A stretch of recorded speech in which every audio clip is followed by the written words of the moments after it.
Hey, all you crazy sci-fi fans. Time for your daily dose of insanity. Over here at the Sci-Fi Shenanigans podcast with your hosts, J.R. Handley and me, Chris Winder.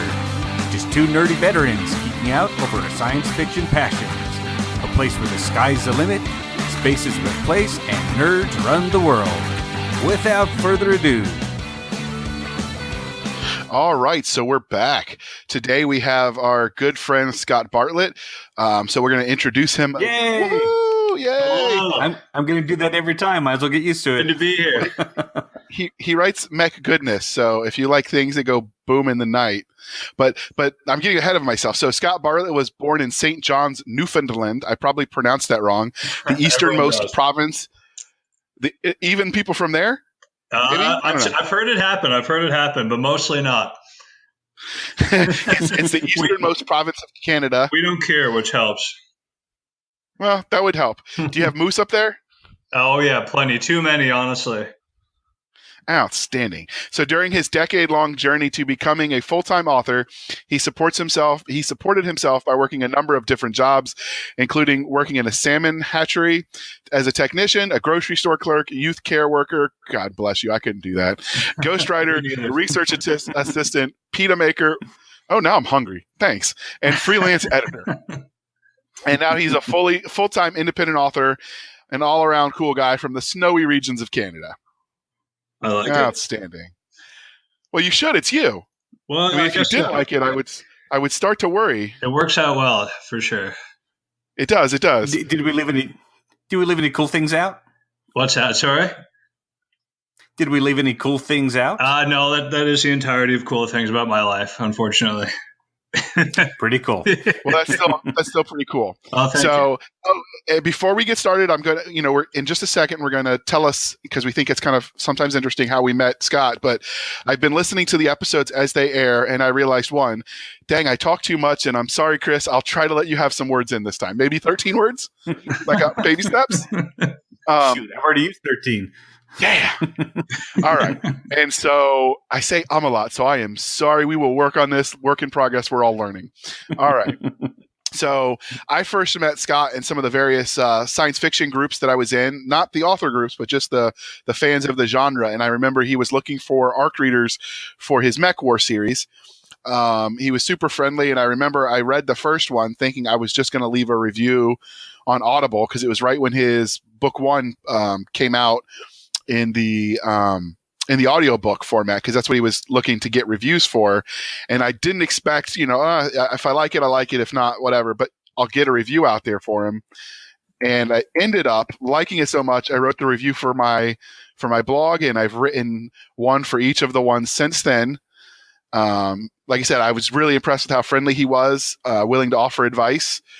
And so there's that. Well, thank you so much. Flattery will get you everywhere. and here's something about him that I'm curious how long he's going to be able to maintain. But he answers every single one of his emails from all of his fans. He answers back. It's true. My fingers are sore.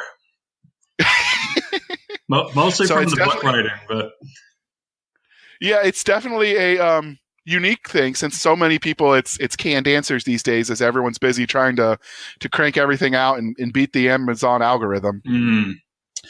And like some of our other guests, he has been on the Keystroke Medium YouTube show. If you prefer something with visual, you can see his smiling face over there, and you should check that out as well when you're done listening. That was a lot of fun too. And one last thing before Chris says how he met you is I'm going to give one little bit of interesting fact about Scott that he might not know. Is most of the time when I read books about combat, I'm evaluating in my head, did this guy ever serve, or girl? Most of the time I'm right on the money. Scott fooled me. I actually thought maybe he was. He did a good enough job. Oh, so wow. That is high praise. That's high praise. Yeah. The book was that good. Wow. So, what about you, Chris? How did you first find Scott, Chris? Well, when I first got into writing, I tried horror, mystery, fantasy, thriller. And then when I wanted to try sci-fi, I decided I really needed to read the genre that I was trying to do. I really wanted to get into military sci-fi. And every single time I asked, his name came up. His name came up again. It came up again. especially from you, JR. Oh, yeah, if you want to try writing about mechs, you got to read this book first. This will get you in the zone. So, although I've never met him in person, I've read his book, so I've had a lot of fun. Well, that's awesome.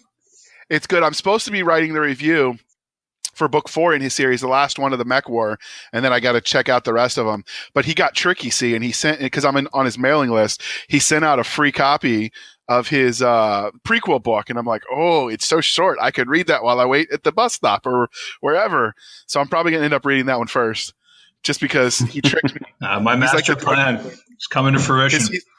He's like the drug dealer who gives you the first hit for free. You beat me to it. You're on to me. I am. I figured out your evil way, sir. So, but yeah, it's definitely a good series. The link for all of it will be in the show notes. The first book is called Powered, and is the prequel only available on your mailing list, or did you put that as well on sale? I've seen some authors do that. It is, yeah. It's exclusive to the mailing list. Any plans on selling it for those that prefer not to do the mailing list option and would rather just buy it? No plans. I kind of wanted to keep it special for subscribers, but if people want to subscribe and get it and then unsubscribe, it's not the end of the world. And if you email me about it, and I don't know, I'm sure we can work something out. Well, there you go. And his contact information will be in the show notes. So if you want to track him down and find out if this is up your alley, but if you like mechs, you're gonna love it. What got you into science fiction? What do you love about science fiction? I love the ideas. I mean, what other genre can you have this like diversity of plots and characters and universes and subgenres? I mean, people talk about the tropes a lot, but there's such difference in all the different genres that really I feel like you can write almost any story you want in this. And geez, I feel like I can just spew a bunch of non sequiturs about why I love sci-fi so much. But I mean, predicting the future while still like ultimately keeping it as a commentary on the present or the near future, and all the awesome authors writing in this genre. Do you have a positive outlook or a somewhat negative outlook for, let's say, 500 years from now? I think my outlook has gotten more positive over the last few years. I used to be quite a pessimist. I mean, I didn't lose any sleep over it, but I used to have a pretty post-apocalyptic outlook, even on the next century. But I don't know, I'm becoming a little bit more of a technological optimist and thinking that maybe we can innovate our way through some of the challenges facing us. That would be great. And we're seeing a lot of advances recently, especially with the Falcon rocket, things like that. I never thought a rocket would be able to land itself. Yeah, really. Leave it to Elon Musk. That was definitely impressive. Mm-hmm. And seeing the Starman in the car mounted on the top of the rocket looked even cooler. Oh, fantastic. Have you seen the visuals for that, Scott? I haven't, no. You should check it out. So there are pictures of the Starman. And so basically they wanted to test the payload by putting weight in this heavy Falcon rocket when they launched it. I watched it live. And so he put up a Tesla Roadster. And like in the trunk, he had like one of Asimov's books. He had Hitchhiker's Guide to the Galaxy was in the trunk. So it was pretty impressive. I'm not surprised images to learn he's just as big as a big a nerd as us. So. Oh, but he's got the money, so he can play, and he can play with his money and have a great time with it. Good point. So this will be a play or a nod to one of the other episodes that we've done on the tech. But I have a feeling if he had kids, Chris, he would spend the $22,000 and buy them a toddler mech. Oh, he probably would. And he'd probably have a nice bulletproof room to put them in so they wouldn't break anything. So if you haven't checked, there's a company in Japan, Scott, that made a mech suit. And when I suspect they were scaling it down to work out the bugs, but the end result was it was perfect size to put a toddler in. So they call it the Kid Walker. Oh, my God. So battle armar. The future is now, like it or not. Why? If you Google it, YouTube it, there are videos of a father and son team in both kinds of the mech, the adult version and the kid version, doing karate. What's it called, a kata or whatever, where they're doing the pre-recorded moves. Wow. I want one. Ah, I feel bad like I have a idea. lot of videos to watch, or at least two. All right. So, Scott, what got you started in sci-fi? What's your earliest memory? Was it a book, a movie, TV show? What was it? One of the first movies I can remember watching was Terminator with my dad. So that was Totally kid appropriate. yeah, right. Yeah, there's a slightly awkward factor there at a certain point, but I won't get into that. But otherwise, a pretty good bonding experience. I think Ender's Game was one of the first sci-fi novels that I read, and I must have read that book like 7 times. Oh, what a great sci-fi novel. Oh yeah, and that was a huge influence too on the first book that I wrote, which hasn't been released yet, but maybe one of these days. Okay. Was it set in the universe that the other ones are in, the IX prophecies? No, Or was this totally different? this one was sort of like as if modern day just took a total 180-degree turn, and sort of like super post-apocalyptic, but also has sort of like, well, it's a teenage genius, but finding himself with the fate of the earth on his shoulders. And I really like the idea, so I could see returning to it. But I've actually rewritten the book, I think, twice now, and I'm still not happy with it. I don't know. The first book is just like maybe it's too precious or something. I don't know. I know Okay. Glenn Stewart did something like that. He just subcontracted someone to finish it for him, and him and Terry Mixon did their pairing. I may have So- to do something like that just to get it So- out there. Terry mentioned that and Glenn Stewart have both mentioned that it was like there were 3 authors: 19-year-old Glenn Stewart, Terry Mixon, and adult Glenn Stewart. That's amazing. So anyway, so how did your love of science fiction, the movies, reading it, transition into you writing your own stories, your own novels, science fiction stories? Well, yeah, I mean, I couldn't see writing in any other genre. Just like I feel like I'm a big idea writer. Like that's what drives me to write. That's what makes me feel inspired. So I don't know. I just didn't. I love fantasy too, but in terms of writing, I just didn't know where else to house my ideas. And in terms of how the reading contributed to the writing, just kind of like, I don't know if giving back is the right phrase to use, but I just had such an awesome time reading in general and reading sci-fi especially that I don't know. I wanted to give other people the cool experiences that I'd had. Oh, that's great. So sci-fi was the framework that was big enough for your ideas. Exactly. That's how I feel. Well, that's how I felt when I started Oh. writing it too, especially. That's a problem I see with writing sci-fi though there's so much room. I have to fight to keep a story on track. That's true too. You have to keep it tight, and I feel like you have to keep it focused on the individual, or at least a collection of individuals, which is usually the side that I err on. Right. I've been sort of paring down my plot lines a little bit more nowadays. The latest series focuses more on an individual character, but other perspectives are working their way in there. So what do you think's been the largest influence on your writing? Is it a particular movie or a particular author overall? I don't think I can say life, can I? Yeah, that's definitely too cliche and broad. But honestly, like it really is just like cool conversations or random thoughts I have while like shoveling snow, which we get a lot of here, obviously.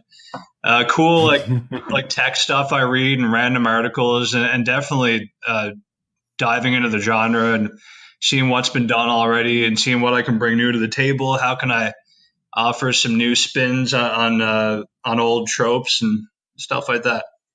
So, if you haven't guessed from listening by now, dear listeners, that I'm an uber fan of his books. I've bought all of them, and I will eventually get through all of them. He has written a lot of these books, so I'm going to just give you a sampling of some of what he's written. He's written the Mech War series, which is amazing, set in the universe that is the Ixon prophecies and then the Ixon legacy. Did I pronounce that right? I say Ixon, but I really don't care. I leave it up to readers to decide how they want to pronounce it. So I hate it when I pronounce something a certain way and then I learn that I was wrong. Like I just find that so jarring. I tend not to care either. Yeah. But so then there's the Out of Dodge trilogy, Finished with Life but Unable to Die omnibus. At some point in time, that had so many cool ideas. We're going to have you back just to talk about that. Nice. I like it. He wrote the Royal Flush, the Proletariat, and most of these are series with more than one books. Taking Stock, and then he wrote in the Explorations Colony anthology, which are pretty good if you haven't checked those out. Definitely. So I've read the first two. I bought all of them, but it's one of those ones where it's just so much to unpack that for all that the stories in those anthologies are shorter, they take longer to read because they make you think. You're like, wait a minute, what? Yeah, and the cool thing. They're super dense conceptually. Nathan did a great job editing too. A fellow Canadian, incidentally. Is he? Okay. Yeah. I thought he was from the UK. So one of the things that makes that anthology unique is that all of the stories are interlocked on a time universe. And unlike taking someone's existing universe and then they wrote an anthology in it, like the Four Horsemen universe did and some others, this is a universe series exists only in the anthologies. So they sort of built this together and then told these cool stories in the timeline that connect through the wormhole, which is the basis. But anyway, it's definitely fascinating. You guys should check them out. Mm-hmm. You'll meet a lot of interesting new writers you might not have heard of before. And all of those sound fascinating, as you can tell. But today we wanted to talk to him about his Mech War series. It's what Chris and I both read of his first. So why not nerd out over it? So where did the premise for the universe that the Mech Wars is in come from? So the entire premise is a bit of a spoiler, and I won't include that element of it. But I wanted to tie it into the rest of the universe, and I also wanted to sort of scale things down to whereas the Ixon stuff is galaxy wide. For this one, a company gets kicked out of the galaxy, and they end up isolated in this one star system. And they get signs pretty early on that the star systems surrounding them might be colonized, and they don't know by what or who, so they don't want to kick the hornet's nest too hard. So they're kind of just sticking to this one system. And the premise sort of it was derived from the rest of the universe, and I wanted to make sure to inject lots of mystery in it too. So, as you know, they have plenty to keep them going in this system. There's these robots which seem to have just been abandoned there, but they're autonomous and they're harvesting all these minerals and resources. So they're like, hey, why not use the minerals and metals and stuff to build mechs? Seems good. But he adds, if one of the things we've talked about, Scott, was that in one of the tech episodes is there is a College of Cardinals, which is through the Catholic Church, where they were talking about, and the cows came up, which is why I'm mentioning it, is they've talked about how, we would relate to interstellar life, where we determine is it sentient and we address it, or is it food and we eat it, hence the space cow. And one of the cool things I liked when you made one of the aliens that they encounter, and I won't spoil it, but was that they were basically giant space cows. That is something I've never seen anyone else do. Although, learning that you're Canadian, why not moose? Space moose. You're right. I think that might have to be the next series. Okay. you heard it here first, folks. But that was a really cool thing. I've never you spend a lot of time rereading it because you're trying to picture how a cow would do that, but that's part of the fun. I never thought of it that way before, but I like it. So were you eating a cheeseburger when you started that? I'm sorry, Chris, I didn't mean to interrupt. It's all right. Quite possibly. Now, see, that actually leads into my next question, because some authors come up with their book idea randomly, or like I've done before, come up with an idea. What kind of sci-fi book have I not seen in a while? So I did a weather control book because I haven't seen one in a long time. Maybe since the 60s. What inspired you to write about mechs? Well, I just spent 3 books writing about space combat, so part of it was just wanting to remain in the same genre, and just mix it up a bit in terms of the combat. But I'd read a few books with mechs in it, mostly indie books, stuff from I'm blanking on the Isaac Hook.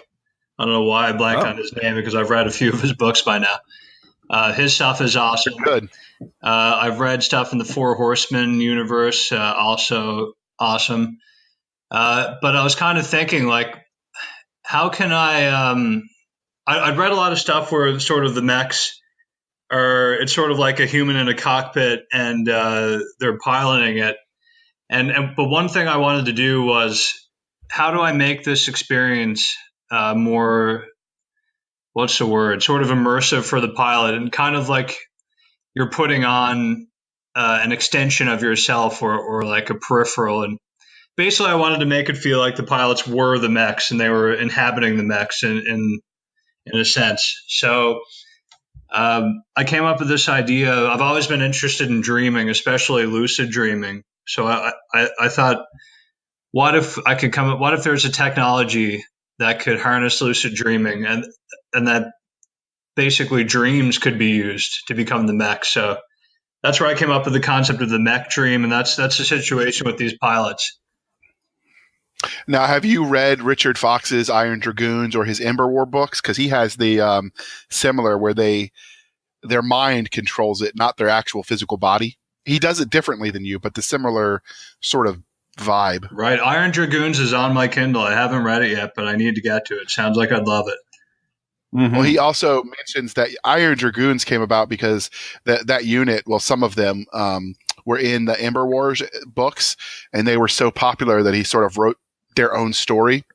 But that's how sort of the mechs there work too, is they were basically, in my head, I sort of pictured it as a Bacta tank, if you're familiar with those from Star Wars. Okay. And then, like, they were like connected to wires to their brain. It wasn't dreams specifically, but other than that, the ideas were similar. I was wondering if you had read that, or you just both sort of came up with them independently, but at the same time. Right. Yeah. It's the second one, but definitely makes me want to read it even more. It's good. You'll enjoy them. Podium, when they talk with military SF people and they're doing the audiobooks, that's his Ember Wars book 1 and 2 publisher pack is what they give people as proof of concept. Oh, nice. That's a good way to do it. And it was good. He got me hooked. And I ended up spending all that money buying the entire box set of audiobooks. That's how it goes. So, hey, you can be buying drugs, so there's that, right? So if you're going to get hooked, I recommend something like an Audible or a Kindle Unlimited subscription, because if they're in there, at least you can save a little bit of money and not sleep on the couch. I'm just saying. I was going to say, in a sense, you are buying drugs. I mean, dopamine. This is very, very true. Yeah, but at least these drugs won't rot your teeth. We're just a bunch of dopamine peddlers, us writers.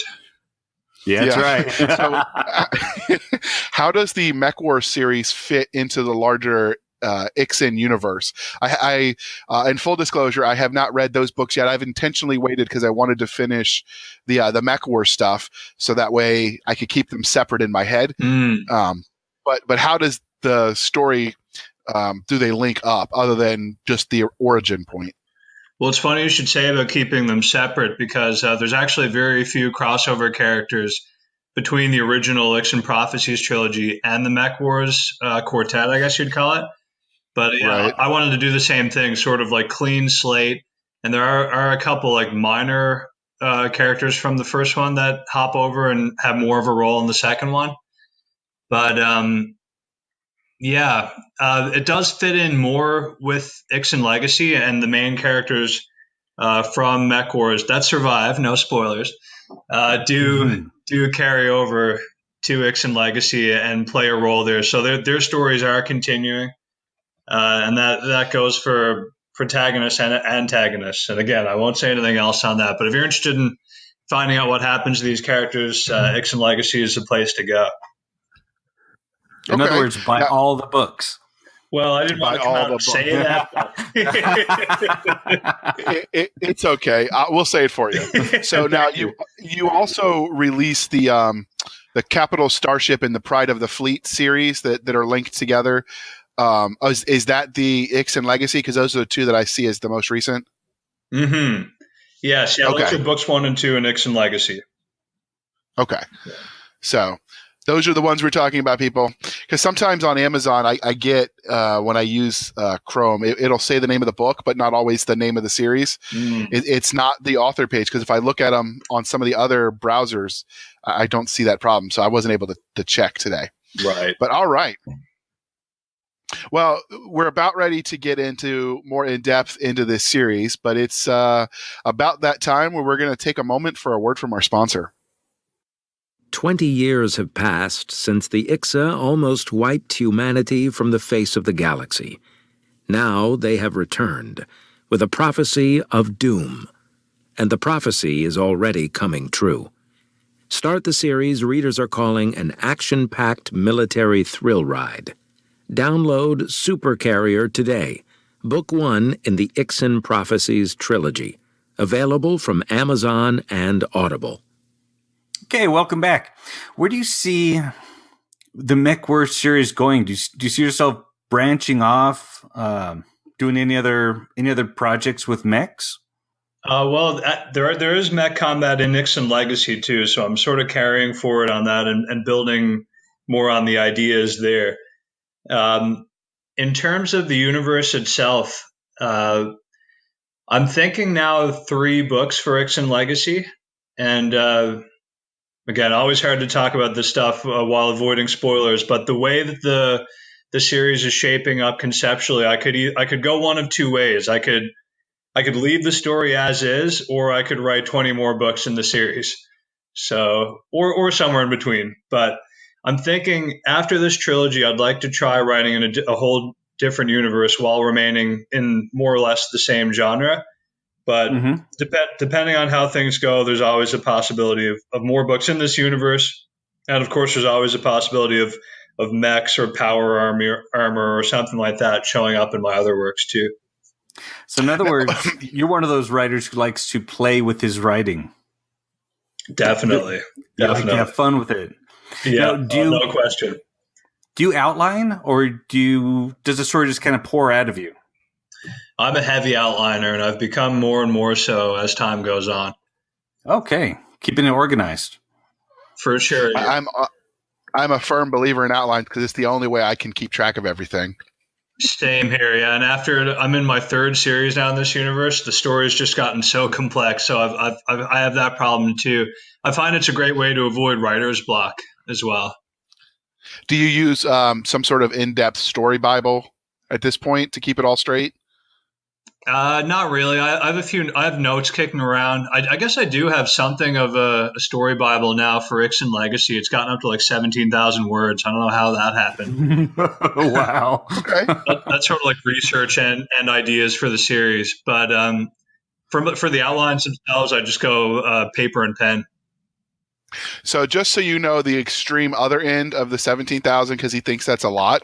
When I first signed my contract to write in Tim Taylor's world, I wrote a story Bible essentially because he didn't have anything, and only the outline of characters, places, equipment, etc. from the first 3 of his books was 65,000 words. So wow, it could go the extreme other. At that point in time, I'm like, can I publish this? Hey, I spent all this time on it. So there's definitely a happy the novel or a novel. Right. There's a happy medium, and I haven't found it yet. I think I may be trending in that direction. So have you, you don't have the story Bible yet, which was going to lead into this question, but it seems to be popular in the indie community of authors opening their universe up, some of the more established authors, I mean, and letting other people tell stories in that world. Is that something you're considering for the future? I'm definitely open to the idea. Right now, I'm sort of just working on developing my ideas myself, and I'm definitely not developing my worlds with the intention of leaving room for that. But again, like I'm not closed off to the idea either. Okay. I know some authors, Chris mentioned that this with the Four Horsemen, that's one of the ways with the anthologies that they sort of expanded on their own canon and flushed out their universe more through the short stories other authors told. I think it's an interesting approach. It's almost like crowdsourcing your universe. Mm-hmm. Yeah, come to think of it, I mean, like I mentioned, there could very well be 20 more books in this universe. So I guess there is room to do that if I were inclined, and if other authors were interested in working in the universe. Okay, I'm always fascinated to see where people think the larger universe would go. Mm-hmm. So, and you definitely have room just in the Mech War series, because you don't really say, and obviously I've got that last book to read, but you don't really say enough about the sort of overarching bad guy. So, I mean, there's definitely room for people with crazy ideas out there to have fun. Yeah, more on them come out on the Ixon Legacy. There's a big central mystery sort of overarching the series that's going to come out somewhere around book 2 or book 3. It kind of gets hinted at in the book I'm writing now, but anyway, I'll say no more on that. So that's one of the things that I've liked about your writing is you left it broad enough that it felt like the universe was huge, but you didn't like dwell on it. And so you sort of left that balance. I think Jason and Nick with The Galaxy's Edge did the same thing, where you can definitely tell from the first page that it's a huge universe, but then it's like, okay, that's out there, but let's focus on this story. And it I would have thought that would take away from a universe, what you two have both done, or you three, I should say, because it's 2 of them, but it actually just added more depth to it, which I was surprised about, because conventional wisdom would say you don't leave things open because people don't like that. Yeah, I think there's a lot to be said for that. Like Chris was saying earlier, I mean, sci-fi can get so expansive, but there's a lot to be said for focusing in on individual characters' stories and their struggles. And I was going to say, too, what was I going to say? I had a thought to go there. That's right. Happens to be at 30. Sorry, go ahead. I was going to ask while you were trying to think about it. So one of the things that I was surprised about is we've had Terry Mixon on. We're both super fans of his podcast, The Dead Robot Society. It is where we met. And one of the things he's talked about is he's got open-ended plot ideas that he sort of wrote in, and then it's like, oh, maybe I should do something with these. And so he didn't intentionally leave those hanging. It just sort of was a natural byproduct.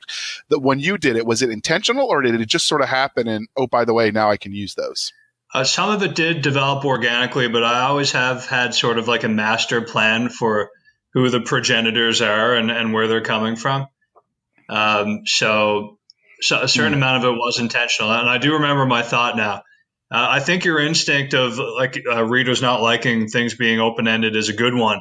I think it's fine as long as the plot threads for a given novel are tied up and those character arcs go somewhere meaningful. So as long as you do that, I think it is okay to leave things for the universe at large and for future books, but you do have to provide that satisfying, punchy ending to the arc. All right, now the really big question: Star Trek or Star Wars?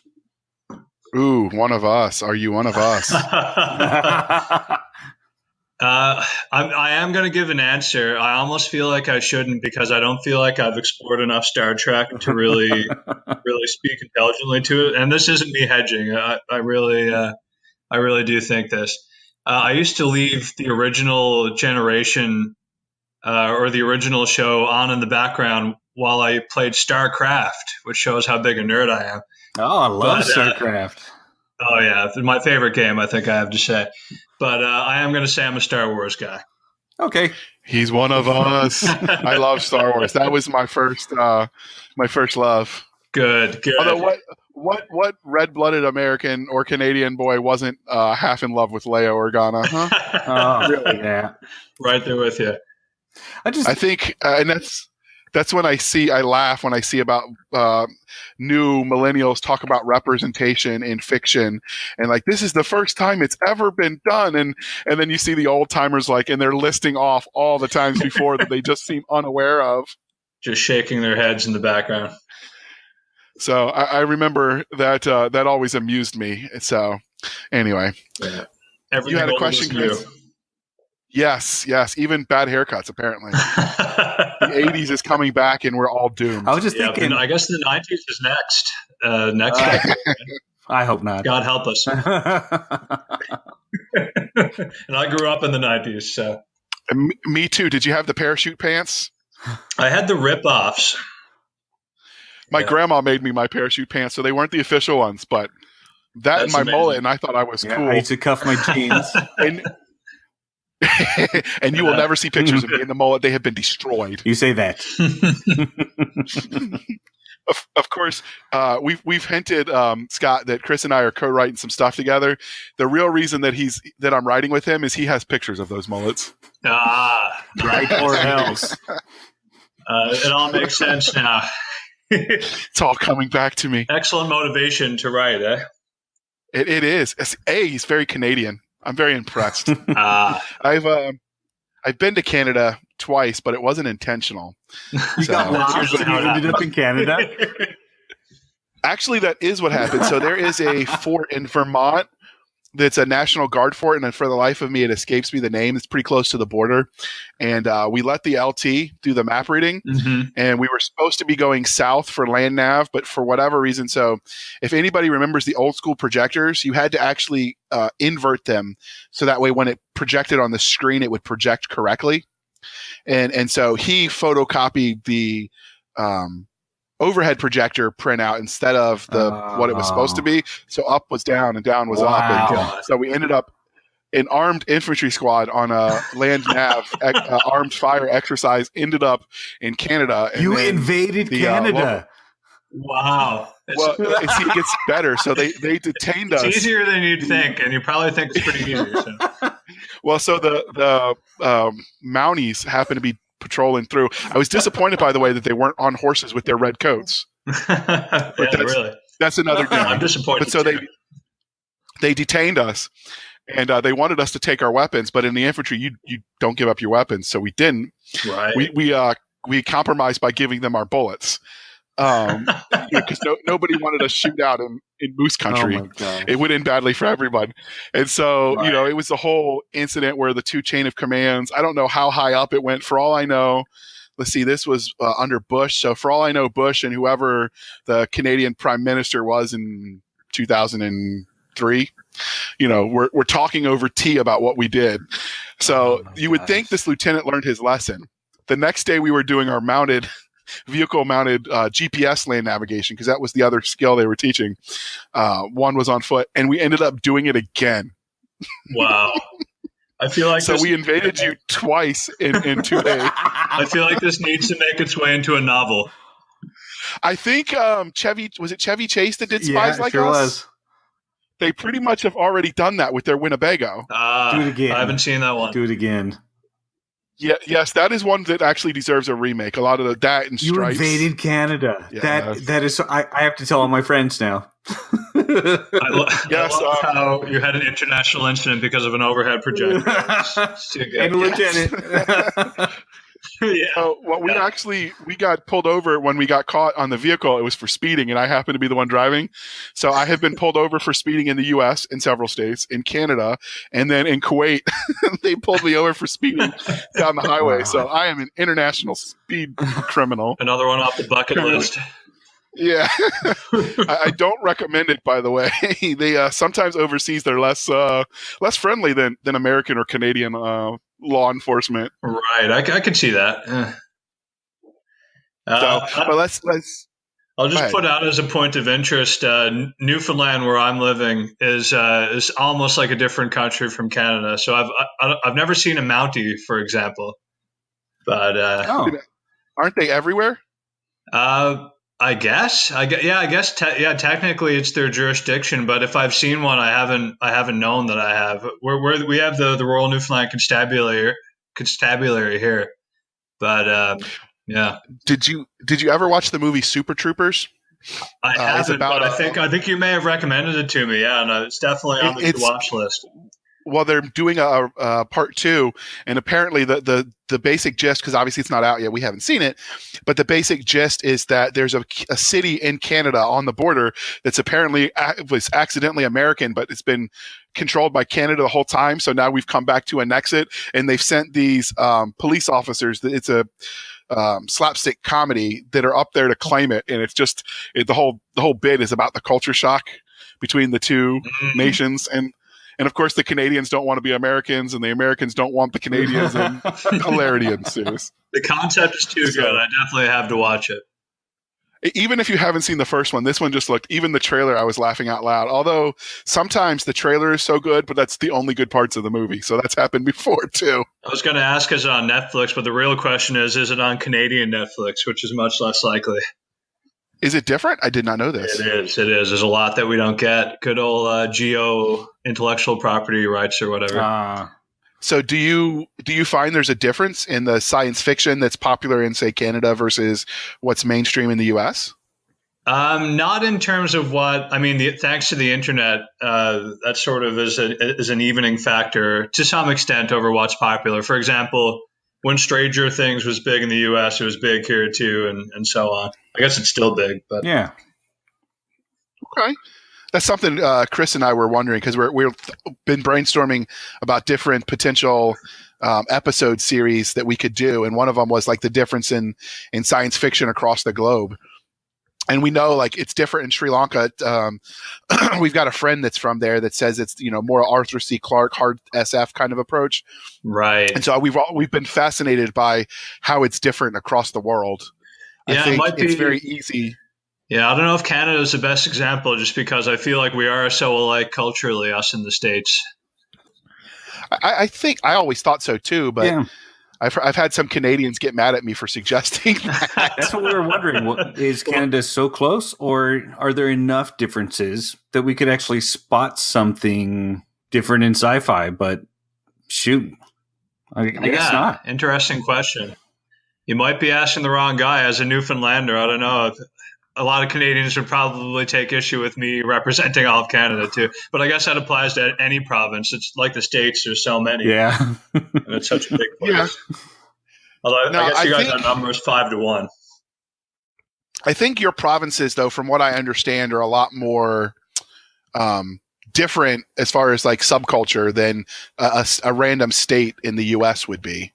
That's probably true, yeah. I mean, because like they were colonized at one point in time. It was, by different cultures that sort of became one, with the French influence and the UK influence. So, but that's just the history nerd in me, because my degrees were in colonial American history. Oh, I like it. I like it. That's one of the wars we lost, people. Canadians. There aren't many. Well, since we invaded you twice after that from Vermont, you can add 2 more tick marks to your victory. Since we were stopped. Curses. So repelled. Now, what do you think? Because we could BS all day and people might fall asleep. But so with your universes, when you're done with the Ixen universe, do you see writing another series in that universe? As well, or will you jump to something completely new? The very next thing will be something completely new, and there's like 3 different universes that I've never touched before that I'm like super excited to dive into. Can you tell us anything about any of that yet, or do you not know? I do know. I'll speak in like broad terms about them. So one of them is sort of like the idea is that humanity expanded all over the galaxy, and then we decided that where it's really at is the digital space. So most of humanity uploads to this simulation, but of course someone needs to maintain the infrastructure and protect the infrastructure from pirates, and we haven't encountered any aliens yet, but who knows when they might happen along. So it's sort of this like mix of this weird, like sort of like a post-apocalyptic intergalactic society that's crumbling while you have these handful of individuals who don't want to upload, whose job it is to like form a military to keep it all safe. Oh, wow. And also like you have so I'm really excited to write that one. Another universe is I want to go back to that first novel and have a crack at it, and I'm really going to overhaul it. But I want to go back to that and get that out there. And I actually had an idea for a new series last night. So, and that might be the one I'm most excited to write. More ideas than time, huh? Oh yeah, always the way. So how do you track your new ideas? Do you like keep an idea journal? Do you dictate them and just keep the audio file? Or do you just keep it in your head and hope you remember? Sort of a mix of all three. It tends to be a bit of a happy mess, but each universe usually gets its own Word file, and I don't write in Word, but for notes, I often use Word. And then eventually, once it starts becoming legit, like if once I start paying for covers for it and stuff, it'll get its own folder, and it'll sort of graduate from there until, hey, it's on Amazon. So do you get the cover commission before you write to inspire you, or does the cover happen after the book is written? Usually it's happened after, but now it's starting to go the other way. Like we're very close to having a completed cover for the first one of the sort of like the galactic post-apocalyptic one I described. And actually, the book 2 or 3 of that is going to end up being a pre-made that I bought from a charity auction that Tom Edwards hosted with Keystroke Medium. Oh yeah, I'm familiar. Yeah. I was outbid. What's that? I was outbid. Yeah. I got a little carried away, but yeah, it's for a good cause. And I don't know Canadian tax law, but in the U.S., if it's going to a charity, a lot of times it's a tax write-off. Right. I didn't even think of that. Thank you for reminding me of that. Well, obviously we are not tax consultants or lawyers. We don't play them on TV. Although sometimes in my head, I have argued against Johnny Cochran. Saying, well, he was the guy back in the day. If you wanted to go into arguing, okay. But so this is about the point where we transition away from your books. So the shameless plugging is over. What specifically are you reading in this sci-fi genre? I actually just finished today M.R. Forbes' sequel to Forgotten, Forsaken. And almost right away, I downloaded book 3, Unforgiven, and I'm loving it. Okay. I have not read that one. What about you, Chris? That's another book on the list. He sort of he describes it as like he sort of lists his influences in the book description, and he lists like Aliens, Starship Troopers, Clint Eastwood, Die Hard, The Walking Dead, Fallout. So it's sort of like this like grab bag of influences, and it just they mix together in this amazing package that I can't put down. So fun. Outstanding. So that's going to have to go in the show notes so you can see what he's been reading. And maybe at some point in time, if it intrigues us enough, we might do another book review episode, and that might have to get added to the list. If we do, maybe we'll have you back and you can nerd out with us. So what about you, Chris? Have you been reading anything interesting? Yeah, I'm actually reading, writing military science fiction. But we're going to have that guest on soon, so I don't want to give too much away. It's an excellent book. I did beta read for it. It's a William Frisby. Scott is writing a series. He's written a bunch of how-to books for airsoft people to like how to do tactics and communications and stuff.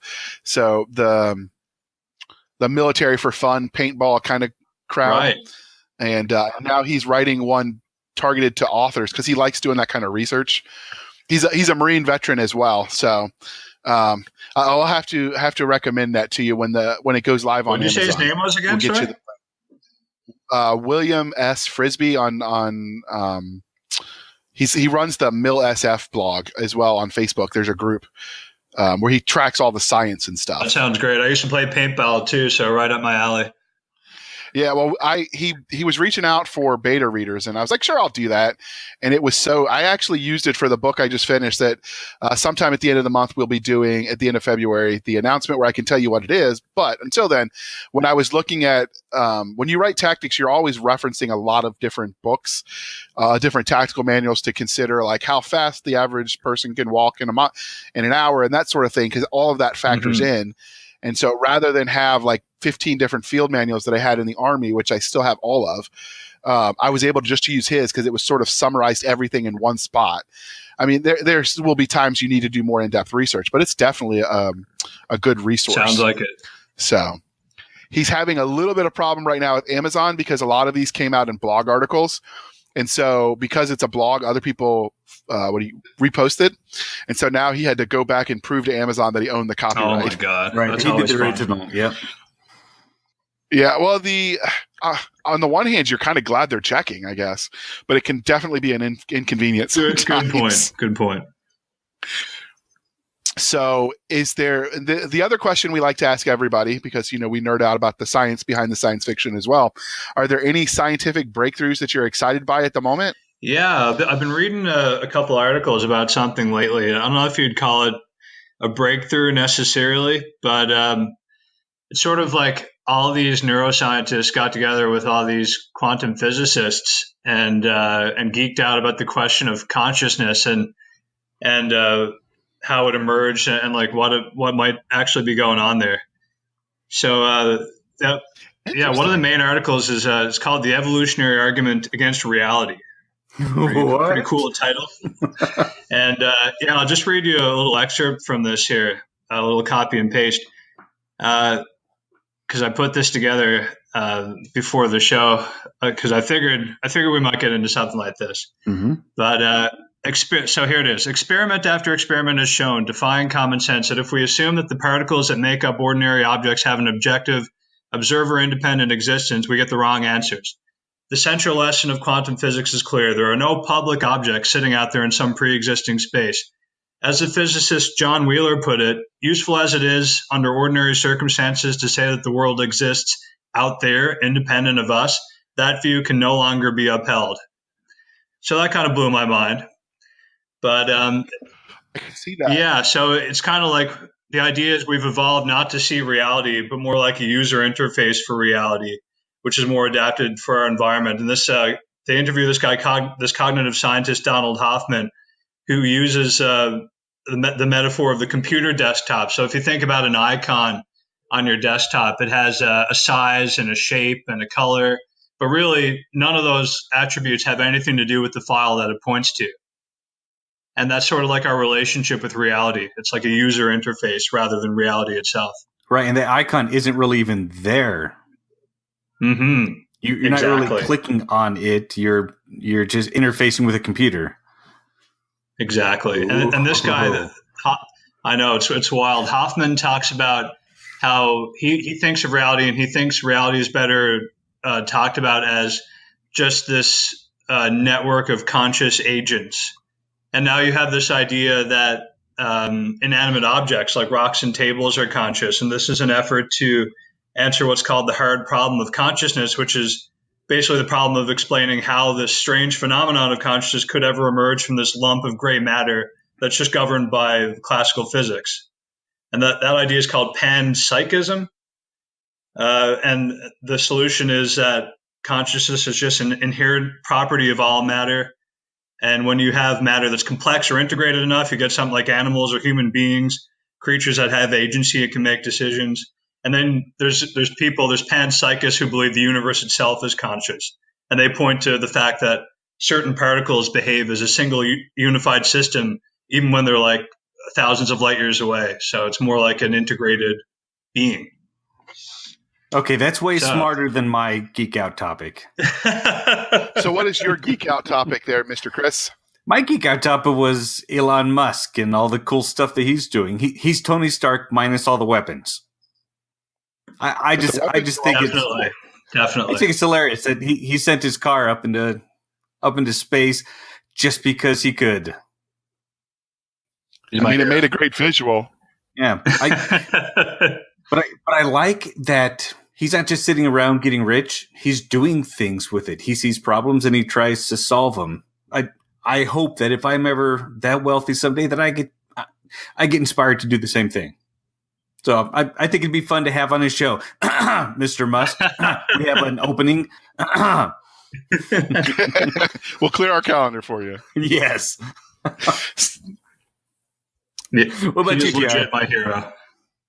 So mine is even less heavy than that. But so there's been an article about the future of what the next Cold War would be. I'm already bored. And so there's an article that was on Live Science, and they do a good job of sort of aggregating all the different science articles. And one of the thing was that they believe the next Cold War is going to be fought by artificial intelligence. Oh, great. And when you read the article, it's pretty heavy in the science and it's pretty deep. And so I'm going to just leave that summary right there that I was right and Skynet is going live. But don't tell me it off. So I actually started a show notes file because we prepare for these episodes. We aren't just winging it for the next tech episode where it's just current ones. It's not like a year in review or anything. And this one has definitely gone in there because it's going to require some more research. I don't understand enough about computers to even understand half of what I read. Chris though is a computer expert, if you would. So I'm hoping he'll handle that one and give me the easy ones. Sure. But it was definitely pretty heavy when it talks about how eventually the AIs are going to be weaponized, and how soon after that do they weaponize against us? So 5 minutes. We had we had Nick Cole on where he talked about his Control Alt Revolt, where that was almost the exact premise. Is Great book. The AI. Yeah. Wow. So the AI turned on us. Nick Cole called it. He did. And was there any AI in the Ready Player One? I know you read that one too, right, Chris? Yeah, there wasn't really. There was just kind of the universe that this guy had built. Okay. But it didn't really try to do anything. It was kind of a pre-programmed set of responses to things that could happen. Okay. Well, I like the idea of playing with technology and then seeing, like, how could I twist it? Like, so I don't write hard SF. I don't try to. I want to have fun. And if the science gets in the way, it gets in the way. But what I do attempt to do with all of it, tactics, science, whatever, is I start with what we know now and then just sort of guess on where it could go. And so I try to use reality as my starting point, although that's getting harder and harder as the advances are coming quicker and quicker. Mm-hmm. Mm-hmm. Definitely. So yeah, it's both a bane and a blessing for sci-fi writers. It is. You've got to be very careful. Your stuff is very quickly outdated. That's for sure. AI freaks me right the heck out. Me too. But maybe that's because we both grew up on Terminator. Possibly, yeah. That's valid. And then what was the other one? The precog one. That was the other one that sort of was it wasn't quite AI, but the Minority Report. Is that it? Yeah, Minority Report with the precogs. Yeah. Yes, that kind of stuff that freaks me out. I'm a big privacy nut. Right, me too. So one of the things that gets me with AI is just the fact that it seems like the best way to advance is to create these complex neural networks that, like, so complex that we have no idea how they work, and even the neural networks themselves can't explain how they work. So how is that a way to keep control of AI going forward? Right. Yes. Okay. Well, we've enjoyed your time. We are rapidly running out of it. So, Scott, can you tell listeners where to find you? And as usual, they will be in the show notes. Right. So probably the best place is either scottplots.com or just type Scott Bartlett into Amazon. And all my books will be on my author page there. But I'm on Facebook and Twitter too. He's we will list to his Facebook author group on Facebook author group on Facebook. Yeah. Well done, JR. But he's pretty interactive there. So if you wanted to have a conversation with him about whatever, I would say that's the place. Or you can email him because he answers all of them. Mm-hmm. True story. But where can they find us, Chris? Okay, our website is www.sfshenanigans.com. Twitter @SFS, that's Sierra Foxtrot Sierra _show. And email Thank you for spending some of your precious time with us. sfshenanigans.com. For Chris Winder, I'm J.R. Hanley, and this was the Sci-Fi Shenanigans Podcast. We'll be back next week at the same time, where we'll indulge our love of space and all things that go boom.